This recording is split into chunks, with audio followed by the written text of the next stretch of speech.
प्रिय विद्यार्थियों, प्रिय साथियों, देखिएगा जिस प्रकार से आप सभी को पता है कि हमारा एनवायरनमेंट की जो सिलेबस है, एनवायरनमेंट का सिलेबस आपका समाप्त हो चुका है। और जिस प्रकार से मैंने आप लोगों को टॉपिक डलवाया था कि हम अगली क्लास में जो है विज्ञान एवं प्रौद्योगिकी के ऊपर बात करेंगे। और आज की क्लास में हम चर्चा करने वाले हैं विज्ञान एवं प्रौद्योगिकी के बारे में। ठीक है, तो सबसे पहले आप लोग टॉपिक डाल लीजिए विज्ञान एवं प्रौद्योगिकी। सबसे पहले इसको समझते हैं कि ये है क्या। इसके बाद में सब्जेक्ट का डायरेक्शन के बारे में बात करते हैं कि कितनी यूनिट इसमें है, कहां से सर्वाधिक सवाल पूछे जा रहे हैं। उसी जिस प्रकार से देखिएगा आप सभी को पता होना चाहिए वैसे तो कि साइंस एवं प्रौद्योगिकी जो टॉपिक है वो मेंस के लिए बहुत इंपॉर्टेंट है, साथ ही में प्रीलिम्स के लिए भी। यानी कि विगत कई वर्षों से मैं देख रहा हूं कि जिस प्रकार से मैंने इसका एनालिसिस किया उसके बाद मुझे पता चला कि विगत वर्षों से जो है लगातार हर एक यूनिट से 1 से 2 सवाल पूछे जा रहे हैं। यहाँ तक कि देखिएगा विज्ञान एवं प्रौद्योगिकी से जैव प्रौद्योगिकी जो टॉपिक है आपका यूनिट नंबर 2 जो है उसमें से आप लोग सोचकर हैरान हो जाएंगे कि वाकई में ऐसा भी हो सकता है क्या। 2019 में 3 क्वेश्चन पूछे गए और 2020 में 3 क्वेश्चन थे, 2018 में 3 क्वेश्चन थे, 2017 में 2 क्वेश्चन पूछे गए थे। ठीक है, इसी प्रकार से 2016-15 में एक क्वेश्चन पूछा गया, 2014 के अंदर सवाल नहीं पूछा गया इसमें से।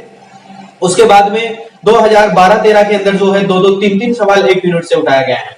लगातार इसी जर्नी चलती आ रही है। 2020 के अंदर भी जो है पिछला जो पेपर गया आपका 2020 का जो पेपर था उसके अंदर भी मेंस के अंदर यहां से मेंस के अंदर सीधा एक क्वेश्चन उठकर आया जिसके बारे में विज्ञान से आप क्या समझते हैं, विज्ञान से हमारे जीवन में क्या अभिप्राय है। ठीक है, विज्ञान और प्रौद्योगिकी को समझाइए। तो इस प्रकार से सीधे सवाल जो है यहाँ से पुट होते हैं, उनके बारे में हम बात करेंगे। पहले हम सिलेबस को कंप्लीट कर लेते हैं, उसके नोट्स तैयार कर लेते हैं। उसके बाद में जब मैं एनालिसिस करूंगा, हर सब्जेक्ट का एनालिसिस आप लोगों के साथ में करेंगे, तब आप लोगों को और बेहतरीन तरीके से समझा दिया जाएगा कि कितने क्वेश्चन किस टॉपिक से किस साल पूछे गए हैं और आने वाले समय में किस प्रकार के सवाल आपसे पूछे जा सकते हैं, उन पर भी हम बात करेंगे। ठीक है, तो आप लोग बिल्कुल भी डाउट में मत रहिए। जहां से भी, कहने का मतलब मेरा यह है कि जहां से भी ज्ञान की गंगा बह रही है वहां से लोटा भर लीजिए, कोई दिक्कत नहीं है। जब सिलेबस का एनालिसिस मैं आपको करवाऊंगा, टेस्ट सीट जब मैं जारी करूंगा, उस समय आप लोगों को अपना जो बेहतरीन आप जो दे सकते हैं मुझे, वो देने की आप लोग कोशिश करेंगे। ठीक है, जितना बेहतरीन हो सकता है वो मैं आपको दे रहा हूं अभी। उसके कुछ समय पश्चात जो है मैं आपसे भी उम्मीद करूंगा कि आप भी मुझे बेहतरीन उसका परिणाम लौटाएंगे। ठीक है, तो अब उन्हीं के ऊपर हम बात करेंगे। सबसे पहले हम बात कर लेते हैं विज्ञान एवं प्रौद्योगिकी के सिलेबस के बारे में कि इसमें कितनी यूनिट है। वैसे देखिएगा विज्ञान एवं प्रौद्योगिकी जो आपका टॉपिक है इसके अंदर 11 यूनिट दी गई है, स्पष्ट रूप से हमें 11 यूनिट है। ठीक है, विज्ञान एवं प्रौद्योगिकी। ठीक है, विज्ञान एवं प्रौद्योगिकी की अगर हम बात करें तो इसके अंदर जो है हमें कितनी यूनिट दी गई है बेटा, इसके अंदर है हमारे लिए 11 यूनिट। ठीक है, 11 यूनिट है और 11 यूनिट का मतलब है कि आप लोग ये मानकर चलिए लगभग 200 से 250 पेज, लगभग 900 की शॉर्ट रूप में अगर हम बात करें तो लगभग 200 पेज, यानी कि 100 पेज जो होता है, जिस प्रकार से 100 पेज का एक सिंगल पेज होता है, ठीक है, तो उसके 200 कॉपी हो जाएगी, यानी कि दोनों तरफ के मिलाकर 200 पेज हो जाएंगे। तो लगभग इतना ही सिलेबस है और इससे अच्छे नंबर जो है लाए जा सकते हैं। साइंस और साइंस टेक्नोलॉजी, यानी कि जनरल साइंस अलग चीज है, सामान्य विज्ञान को हम अलग पढ़ेंगे और विज्ञान एवं प्रौद्योगिकी को भी हम अलग पढ़ रहे हैं। विज्ञान और प्रौद्योगिकी की शुरुआत मैंने इसलिए पहले की है, वैसे मेरा पढ़ाने का टारगेट था साइंस की, साइंस पढ़ाई जाए, लेकिन मैंने देखा कि जो विज्ञान एवं प्रौद्योगिकी है वो विज्ञान एवं प्रौद्योगिकी जो टॉपिक है वो साइंस से मिलते जुलते हैं। तो जो टॉपिक साइंस से मिलता जुलता है उसको हम साइंस के साथ पढ़ लेंगे। अगर हम साइंस को पहले पढ़ा देंगे तो फिर ये जो टॉपिक है उसके अंदर हमें दोबारा साइंस पढ़ानी पड़ेगी मुझे, है ना। इसलिए मैंने सिलेबस का एनालिसिस किया, उसके बाद में मैंने अपने आप को देखा और उसके बाद में मैंने सोचा कि वाकई में पहले जो है आपको विज्ञान एवं प्रौद्योगिकी पढ़ाया जाना चाहिए, ताकि फिर इसमें से जो टॉपिक साइंस के बच जाएंगे या जिस टॉपिक को जितने विस्तार से पढ़ाया जाना चाहिए उसको हम साइंस में पढ़ लेंगे। ठीक है, इसलिए मैंने अपनी और आपकी सहूलियत देखते हुए मैंने पहले विज्ञान एवं प्रौद्योगिकी की शुरुआत कर दी है। ठीक है, तो इसमें 11 यूनिट है, जिसमें से देखिएगा सिलेबस मैंने आप लोगों को सेंड कर दिया है। प्रत्येक यूनिट का पूरी जो यूनिट है जिनके टॉपिक्स तक मैंने आपको शेयर कर दिया है। जैसे देखिएगा पहली यूनिट है आपकी जिसके अंदर भारत में विज्ञान एवं प्रौद्योगिकी है। क्या है? भारत में विज्ञान एवं प्रौद्योगिकी। विज्ञान और प्रौद्योगिकी के अंदर हम कौन कौन सी चीजें पढ़ने वाले हैं? विज्ञान एवं प्रौद्योगिकी के बारे में पढ़ेंगे। भारत में विज्ञान की नीतियों की नींव कहां से रखी गई उसके बारे में पढ़ेंगे। विज्ञान एवं प्रौद्योगिकी के क्षेत्र में प्रमुख पहल भारत सरकार के क्या रहे हैं उनके बारे में हम पढ़ेंगे।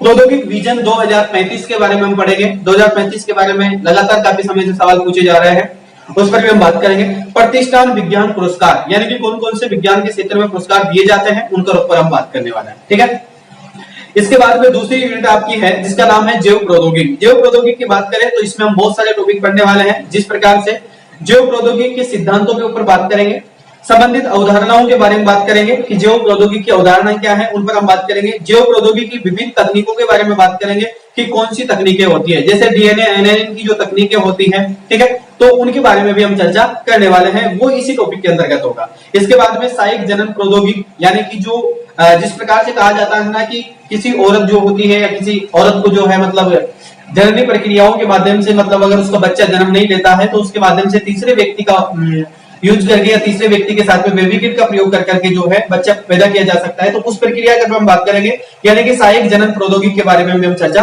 करने वाले हैं। इसके बाद में क्लीनिंग के ऊपर हम बात करेंगे। क्लीनिंग आप लोग जानते हैं कि सफाई करवाना, यानी कि भ्रूण हत्याएं करवाना या लिंग परीक्षण करवाना, ये सारी चीजें जो है क्लीनिंग के अंदर आती है।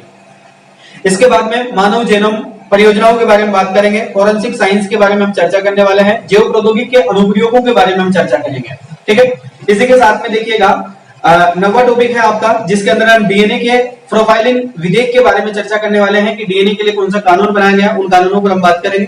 10वां जो है भारत में जैव प्रौद्योगिकी के बारे में हम चर्चा करेंगे। एक यूनिट के 10 टॉपिक है कहने का मतलब, ठीक है। इसके बाद में हम अंतरिक्ष प्रौद्योगिकी, यानी कि यूनिट नंबर 3 आपकी है, जिसके अंदर हम अंतरिक्ष प्रौद्योगिकी के बारे में चर्चा करेंगे। अंतरिक्ष प्रौद्योगिकी क्या होते हैं उनके बारे में चर्चा करेंगे, जिससे पहला है अंतरिक्ष के बारे में जानकारी प्राप्त करेंगे। दूसरा जो है अंतरिक्ष प्रौद्योगिकी के संबंध में विविध जो विषय हैं उनके ऊपर चर्चा करेंगे, ठीक है। इसके बाद में रक्षा प्रौद्योगिकी, चौथा आपका है रक्षा प्रौद्योगिकी। रक्षा प्रौद्योगिकी के अंतर्गत हम पहला यूनिट के अंदर पहले टॉपिक के अंदर बात करने जा रहे हैं, रक्षा प्रौद्योगिकी के विविध आयाम क्या है।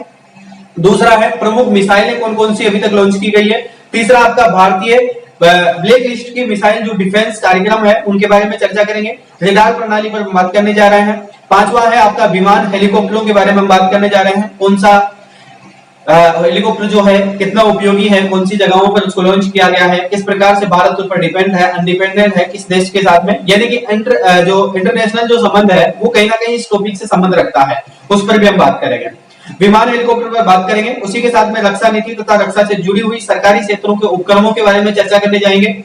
उसके बाद में रक्षा प्रौद्योगिकी से संबंधित जो प्रमुख संगठन है या अंतरराष्ट्रीय जो संधियां हैं या संगठन हुए हैं या जो भी संधियां हुई है हमारे बीच में, उनके ऊपर भी हम चर्चा करने वाले हैं, ठीक है। चलिएगा, इसके बाद में आपका जो 5वां यूनिट है उसका नाम है नैनो टेक्नोलॉजी, यानी कि नैनो प्रौद्योगिकी।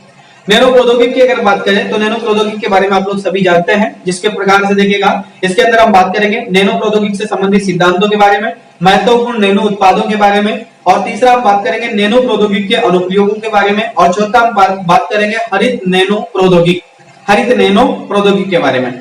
5वीं यूनिट इसके अंदर है, जिसके अंदर हम बात करने जाएंगे कि भारत में नैनो प्रौद्योगिकी के क्षेत्र में प्रकृति की प्रमुख उपलब्धियां कौन कौन सी रही है, उनके ऊपर हम चर्चा करने जाएंगे। इसके बाद में यूनिट नंबर 6 आपकी है, जिसके अंदर हम सूचना एवं संचार की जो प्रौद्योगिकी है उसके ऊपर हम चर्चा करेंगे, जिसके अंदर पहला टॉपिक आपका है संचार के बारे में जानकारी प्राप्त करेंगे। दूसरा आपका है विभिन्न प्रोग्रामिंग भाषाएं, उनके ऊपर हम चर्चा करेंगे। तीसरा है आपके कंप्यूटर का वर्गीकरण तथा उसका महत्व, कंप्यूटर के साक्ष्य परिचय के बारे में जानकारी प्राप्त करेंगे कि कंप्यूटर के अंदर कौन कौन सी जनरेशन आई, कौन कौन सी पीढ़ी आई, ठीक है, किस प्रकार से उनका विकास हुआ, किस प्रकार से डेवलपमेंट हुआ, उनके ऊपर बात करने वाले हैं। इसके बाद में चौथा है आपका इंटरनेट, यानी कि इंटरनेट पर हम बात करने वाले हैं, क्योंकि इंटरनेट का आप लोगों को पता है कि जीवन में कितना महत्व हो गया है वर्तमान समय को भी स्वरूप में देखते हुए, और इंटरनेट से संबंधित कई क्वेश्चन अभी वर्तमान समय में चल रहे हैं, तो उनसे संबंधित मुद्दे जो है उन पर भी हम पूछेंगे, ठीक है।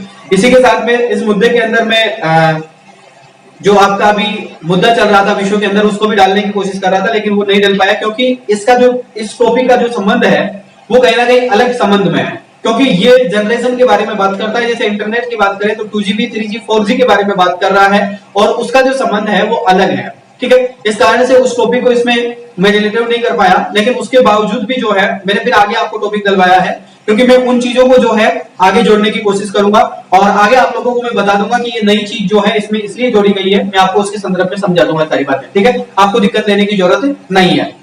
इसके बाद में देखो 5वां है आपका स्मार्ट कार्ड, इसका प्रयोग किस प्रकार से किया जाता है। 3D प्रिंटिंग के बारे में, या 3D प्रिंटिंग जो है जो प्रिंटिंग जो मशीन है उसके बारे में हम बात करेंगे। 4D प्रिंटिंग मशीन के बारे में हम चर्चा करने जाएंगे, और इसके पश्चात जो है हम चर्चा करेंगे आगे। इसके बाद में यूनिट नंबर 7 है, जिसके अंदर रोबोट टेक्निक एवं कृत्रिम बुद्धिमत्ता के बारे में बात करेंगे। यानी कि रोबोट जो है उनके बारे में चर्चा करेंगे। रोबोट की कौन कौन सी जनरेशन किस प्रकार से आई है, रोबोट हमारे जीवन के लिए कितना उपयोगी है, कितना नहीं है। एक दिन अभी मैं जो है संसद टीवी पर देख रहा था, यानी कि जिसको आप पहले राज्यसभा के नाम से जानते थे, अभी संसद टीवी उसका नाम कर दिया गया है। उस पर एक दिन मैं न्यूज देख रहा था, तो वहां पर जो है एक एंकर जो है, मतलब जो रोबोट साइंस और टेक्नोलॉजी के जो विद्यार्थी थे उनसे वो बातें कर रहे थे। तो उनसे बातें कर रहे थे, विचार विमर्श कर रहे थे, तो उनके ऊपर वो बात कर रहे थे कि साइंस टेक्नोलॉजी हमारे जीवन में कितनी उपयोगी है और कितनी अनुपयोगी है। उन्होंने एक विशेष कर एक कार्यक्रम रखा जिसके अंदर रोबोट के बारे में उन लोगों ने चर्चा की थी। मैंने उस कार्यक्रम को बहुत ध्यान से देखा, लगभग 29-30 मिनट का वीडियो था वो और इंटरव्यू था। उसको मैंने बहुत बेहतरीन तरीके से देखा, उसके बाद मैंने बहुत बेहतरीन तरीके से उसको समझा। उसके पश्चात मैंने ये जो रोबोट वाली जो कृत्रिम बुद्धिमत्ता है, इसके बारे में इस टॉपिक को जब मैंने पढ़ा, जब मैंने इसको बुक में पढ़ा, क्योंकि मैंने वहां से उस टॉपिक को देखा, उसके बाद में मैंने इसको बुक में पढ़ा। बुक में पढ़ने के बाद मैंने इंटरनेट पर सर्च किया। उसके बाद में मुझे रियलाइज हुआ कि वाक्य में जो पिछले जो सवाल पूछे जा रहे थे वो कहीं ना कहीं अब ज्यादा तीव्र गति से जो है रोबोट्स प्रतिक्रियाओं के ऊपर ज्यादा पूछे जाएंगे। यानी कि जिस प्रकार से अभी हाल ही का आपका प्रीलिम्स का एग्जाम होने जाएगा, तो जैसे ही प्रीलिम्स का एग्जाम होगा तो आप लोग उसमें सवाल देखेंगे, रोबोट से संबंध में सवाल देखेंगे। उसी के साथ में आप मेंस के अंदर भी रोबोट की प्रतिक्रियाओं के बारे में, हानिकारक यानी कि उसकी हानि क्या होती है, लाभ क्या हो सकता है, रोजगार छिन रहा है या रोजगार बढ़ रहा है, उनके ऊपर भी बात करेंगे। ठीक है, तो इस प्रकार से कोई भी ऐसा टॉपिक होता है तो उसका एनालिसिस शायद आप लोग न्यूज के माध्यम से करें तो शायद बेहतरीन होता है, क्योंकि न्यूज एंकर्स की जो शब्दावली होती है वो बहुत बेहतरीन होती है और वो शब्दावली आप लोगों को इतने अच्छे तरीके से समझ में आ जाती है कि शायद आपको मैं किताबों में पढ़ाऊं या फिर मैं आपको मैं खुद समझा पाऊं, आप नहीं समझ पाओगे। ठीक है, उसी प्रकार से जैसे एक एंकर की भूमिका मैं अदा करता हूं यहाँ पर, लेकिन आप नहीं समझ पाओगे क्योंकि वहां पर चित्रात्मक बातें की जाती हैं। तो चित्रात्मक बातें या दूसरे व्यक्ति के मुंह से या अनुभवी व्यक्ति के मुंह से सुनने में बहुत अलग आनंद महसूस होता है। तो इन टॉपिक्स पर आप लोग कभी कभी जो है संसद टीवी का भी यूज कर लिया करो। वैसे फाइनली रूप से मैं आप लोगों को एक गुजारिश करना चाहता हूँ, आपका देखिए सिलेबस के आप नजदीक पहुंच चुके हैं, सिलेबस आप समझते जा रहे हैं, सिलेबस आप लोग रोज देखते जा रहे हैं, उसी के साथ में सिलेबस आपका खत्म हो जाएगा कुछ समय पश्चात। तो अब मैं आप लोगों से गुजारिश करता हूं कि आप संसद टीवी सुनना प्रारंभ करें। तो और संसद टीवी में जो है विशेषकर एक प्रोग्राम आता है जो कि शाम को 8 बजे आता है, शायद वो 8 से 9 के बीच में या 7:30 से 8 के बीच में आ रहता है। एक प्रोग्रामिंग रहता है जिसमें हर टॉपिक पर साइंस टेक्नोलॉजी विज्ञान के क्षेत्र में या फिर इंडिया के फ्यूचर्स के बारे में या फिर सौर ऊर्जा के बारे में, किसी भी प्रकार के कृषि अनुसंधान के बारे में या फिर आपके साइंस टेक्नोलॉजी के क्षेत्र में कंप्यूटर जनरेशन पर, रोबोट जनरेशन पर या फिर इसरो के बारे में, अंतरिक्ष के बारे में, किसी ना किसी पर एक शोध कार्यक्रम जो है वो प्रत्येक रोज लेकर आते हैं। ठीक है, मेडिकल सेक्टर में लेकर आते हैं। तो आप कोशिश ये करें कि आपको थोड़े से दिनों के लिए दिक्कत हो सकती है, बाकी मैं आपको ये गुजारिश करूंगा कि आप ज्यादातर जो है इंग्लिश न्यूज सुनने की कोशिश करें। ठीक है, उससे क्या है आपको 7-8 दिन तक तो कुछ समझ में नहीं आएगा, लेकिन 7-8 दिन बाद में जब आप उसको बात को समझोगे तो वाक्य में आप उसको समझ पाओगे, क्योंकि उसमें जो है, तो देखिएगा हम बात कर रहे थे यानी कि इंग्लिश न्यूज़पेपर्स के लिए आप लोगों के लिए बहुत इंपॉर्टेंट है वो, क्योंकि इंग्लिश न्यूज़पेपर जो है 7-8 दिन तक तो आपके समझ में नहीं आएगा कि क्या बोल रहा है, लेकिन जैसे ही आप उसकी लैंग्वेज पर बात ध्यान देंगे तो थोड़ा थोड़ा अगर जैसे ही आप इंग्लिश न्यूज़पेपर को आपके सामने चलाकर रखेंगे या फिर आप एयरफोन से लगाकर देखेंगे तो शायद हो सकता है कि आपको इंग्लिश में स्वायत्त हो, क्योंकि उसमें शब्दावली थोड़ी कठिन नहीं बल्कि एक आम लैंग्वेज जो होती है उससे इंग्लिश सीखने में थोड़ी आसानी होती है। तो मैं आप लोगों से गुजारिश करूंगा कि आप लोग न्यूज़पेपर जो है इंग्लिश में जरूर सुने। ठीक है, और जो भी यूज एनालिसिस जो आप लोग देखते हैं यूट्यूब पर, काफी सारे यूज एनालिसिस के यूट्यूब चैनल चलते हैं, तो आप वहां से भी देखें, तो वहां से भी इतनी सी कृपा करें कि आप हिंदी माध्यम के हो लेकिन इंग्लिश में सुनने की कोशिश करें, क्योंकि उसका फायदा जो है आप लोगों को, मैं जब हम कंपलसरी पर बात करेंगे, इंग्लिश हिंदी पर जब हम बात करेंगे तो शायद मैं आपको उसका फायदा जो है उस समय आपको मैं समझा पाऊंगा। ठीक है, कि क्या है क्या नहीं है, तो उस बात को हम तब समझ पाएंगे। तो आप लोग क्या है उस चीज को तभी समझ पाओगे जब जाकर मतलब उस चीज के बारे में आप जानोगे। तो आम लैंग्वेज में अगर आप लोग सुनना चाहते हैं तो न्यूज चैनल आप सुनिए आराम से, कोई दिक्कत नहीं है और कोई प्रॉब्लम नहीं होगी आपको, क्योंकि आप जल्दी ही जो है आम लैंग्वेज जो है बहुत जल्दी सीख जाते हैं। तो आप लोग कोशिश करें कि इंग्लिश में ही कोई हर चीज जो है इंग्लिश में सुनने की कोशिश करें। सोशल मीडिया के हर प्लेटफॉर्म पर टच हैं आप लोग, तो वहां से इंग्लिश ही सीखने की कोशिश करें क्योंकि आपके लिए बेटर होगा।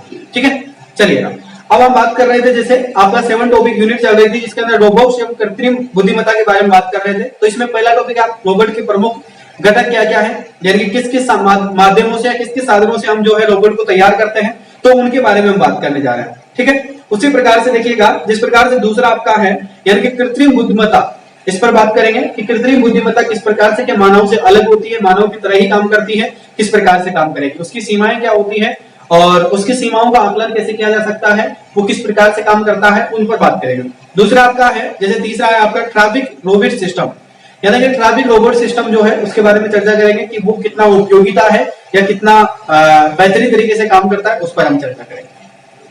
आठवां यूनिट आपकी जो है वो है अतिचालकता। अतिचालकता के बारे में चर्चा करेंगे, जिसके अंदर पहला पॉइंट अतिचालकता पर बात करेंगे।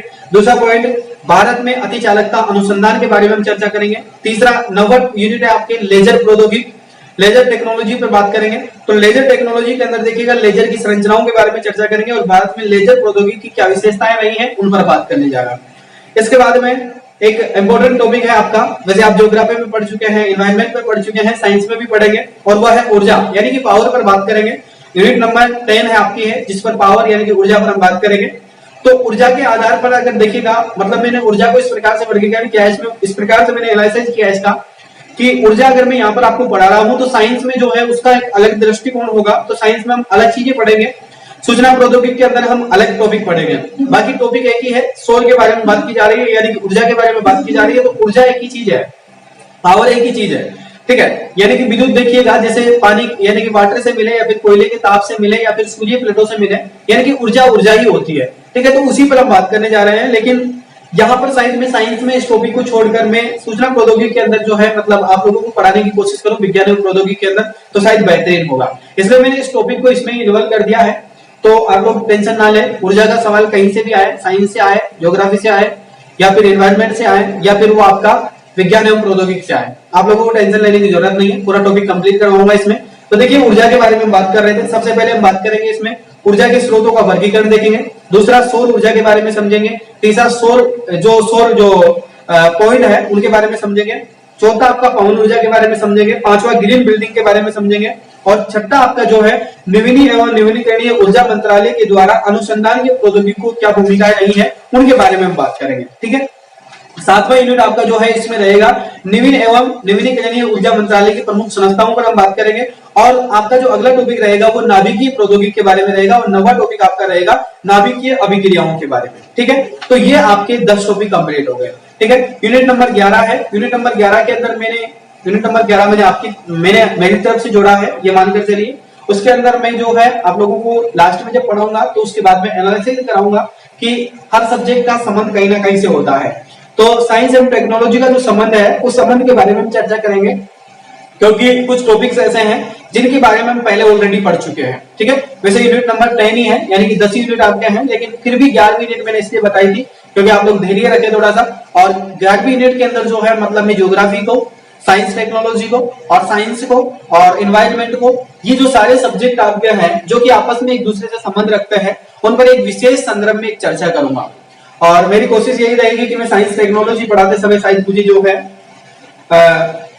3D चीज का उपयोग करना चाहिए था, क्योंकि आप लोगों को पता है कि उसमें बेहतरीन तरीके से मैं आपको समझा पाता कोई भी चीज, लेकिन ऐसा संभव नहीं हो पाएगा, ठीक है। कोई दिक्कत नहीं है, अगर संभव नहीं होता है तो कोई बात नहीं है, फिर कभी जब संभव होगा तब हम लोग देख लेंगे। तो आज की क्लास में बस इतना ही काफी है। सिलेबस का जो है एनालिसिस मैंने आपके सामने कर दिया है, और अगली क्लास में हम लोग मिलेंगे जो कि आपकी पहली यूनिट है, उसके बारे में चर्चा करेंगे। और आप लोग थोड़ा धैर्य बनाए रखें, टेंशन ना लें, सिलेबस आपका बहुत जल्दी में समाप्त कर दूंगा और सारी चीजें मैं कंप्लीट करवा दूंगा, आपका साथ में कभी नहीं छोड़ने वाला। तब तक आपका सिलेक्शन नहीं होगा, तब तक आप मेरे साथ जुड़े रहोगे, ये मुझे पता है, और मैं आपके साथ रहूंगा हमेशा, ठीक है। आपको अगर आप लोगों ने मेरे साथ इतना समय दिया ही है तो आपको सिलेक्शन लेकर ही जाना है मेरे से, ठीक है। क्योंकि आपका कर्तव्य है कि आप बहुत बेहतरीन तरीके से निर्वाह कर रहे हैं, तो मेरा भी कर्तव्य बनता है कि मैं भी अपना कर्तव्य बहुत अच्छे तरीके से निर्वाह करूं। एक शिक्षक के रूप में हूं, या फिर एक गाइडर के रूप में हूं, या फिर मैं आपके बड़े भाई के रूप में हूं, तो आप लोग मेरा कर्तव्य ये बनता है, ठीक है। तो हम लोग अगली क्लास में भारत में विज्ञान एवं प्रौद्योगिकी के बारे में चर्चा करेंगे। और मेरी सोच और मेरी बात यही है कि मैं ये चाहता हूं कि चाहे क्लास हफ्ते में 2 ही मिले या 1 ही मिले, लेकिन पूरी यूनिट की क्लास अगर एक ही बार में अगर एक क्लास मिल जाए तो शायद बेहतरीन होगा। यानी कि जैसे 2 या 2.5 घंटे की जो भी क्लास होगी तो वो बहुत बेहतरीन होगा। अगर आप लोगों को ये चीजें रास आती है और आप लोगों को लगता है कि हाँ बिल्कुल ठीक है, तो मैं इसी प्रकार से चल लेता हूँ, यानी कि प्रत्येक यूनिट को जो है एक साथ में कंप्लीट कर देता हूँ एक पार्ट में, ठीक है। अगर आप लोगों की राय है तो ठीक है, अगर आपको वही आधे घंटे वाली क्लास चाहिए पर डे तो मैं वो भी दे दूंगा, क्योंकि मेरा कुछ भी नहीं बिगड़ने वाला।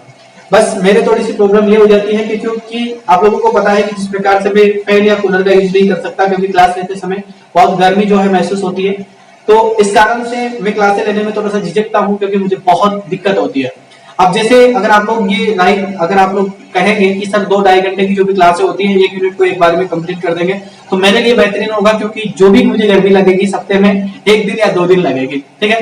बाकी मैं ऑल अदर टाइम जो है मेरा पूरा काम जो है नोट्स तैयार करने में, उनका एनालिसिस करने में, अध्ययन करने में, स्टडी करने में लगाऊंगा, तो शायद मैं आपको बेहतरीन चीजें दे पाऊंगा, इसलिए ठीक है। तो इसमें आपका भी फायदा है और मेरा भी है, अगर आप लोगों को ऐसा लगता है तो ठीक है। और अगर पर डे चाहते हैं कि आपका रूटीन नहीं बैठ पाता है तो आप पर डे ले लीजिए, कोई दिक्कत नहीं है मेरी तरफ से, ठीक है। तो चलिए अब हम क्लासों में रेगुलर रहेंगे और रेगुलर मिलते रहेंगे। तो आप लोग कमेंट करके जरूर बताएं कि आपको किस प्रकार का सेशन चाहिए, आधे घंटे का चाहिए या फिर पूरी यूनिट चाहिए, ठीक है। चलिएगा फिर अगली क्लास में मिलते हैं, तब तक के लिए जय हिंद, वंदे मातरम, थैंक यू, शुक्रिया।